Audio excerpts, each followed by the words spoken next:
Hello, നമ്മളിന്നേ ഒരു beetroot തോരൻ recipe ആയിട്ടാണ് കേട്ടോ വന്നിട്ടുള്ളത്. അപ്പോൾ നമുക്ക് ഉണ്ടാക്കിയാലോ? നമ്മൾ ആദ്യം ഒരു പാൻ അടുപ്പത്ത് വെച്ചിട്ടുണ്ട് കേട്ടോ. അത് ചൂടായി വരുമ്പോൾ കുറച്ച് കടുക് ഇട്ട് കൊടുക്കുക.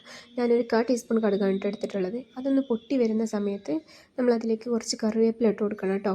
ഇനി ഇതിലേക്ക് ചെറിയൊരു സവാള അരിഞ്ഞത് ചേർത്ത് കൊടുക്കുന്നുണ്ട്. അതുപോലെ തന്നെ 2 പച്ചമുളകും ചെറുതായിട്ട് അരിഞ്ഞത് ചേർത്ത് കൊടുക്കുന്നുണ്ട് കേട്ടോ. ഇനി നമ്മൾ നേരത്തെ അരിഞ്ഞ് വെച്ചിട്ടുള്ള ബീട്രൂട്ടും കൂടി ചേർത്ത് കൊടുക്കുന്നുണ്ട് കേട്ടോ. നമ്മുടെ തോരനിലേക്ക് ആവശ്യമായിട്ടുള്ള ഉപ്പ് ഈ സമയത്താണ് കേട്ടോ ചേർത്ത് കൊടുക്കേണ്ടത്.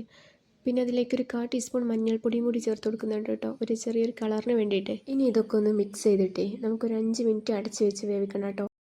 വേവിക്കുമ്പോൾ പ്രത്യേകം ശ്രദ്ധിക്കേണ്ട കാര്യം ഇത് ലോ ടു മീഡിയം ഫ്ലെയിമിൽ ഇട്ടിട്ടാണ് കേട്ടോ വേവിക്കാൻ. ഇപ്പോൾ 5 മിനിറ്റ് കഴിഞ്ഞിട്ടുണ്ട് കേട്ടോ. ഇത് നമ്മൾ തുറന്ന് നോക്കുന്ന സമയത്ത് ഇത് നല്ലപോലെ വെന്ത് വന്നിട്ടുണ്ടേ. ഇനി അതിലേക്ക് നമ്മൾ നേരത്തെ ചിരകി വെച്ചിട്ടുള്ള ഒരു 1/2 കപ്പ് തേങ്ങ അത് ചേർത്ത് കൊടുക്കണം കേട്ടോ.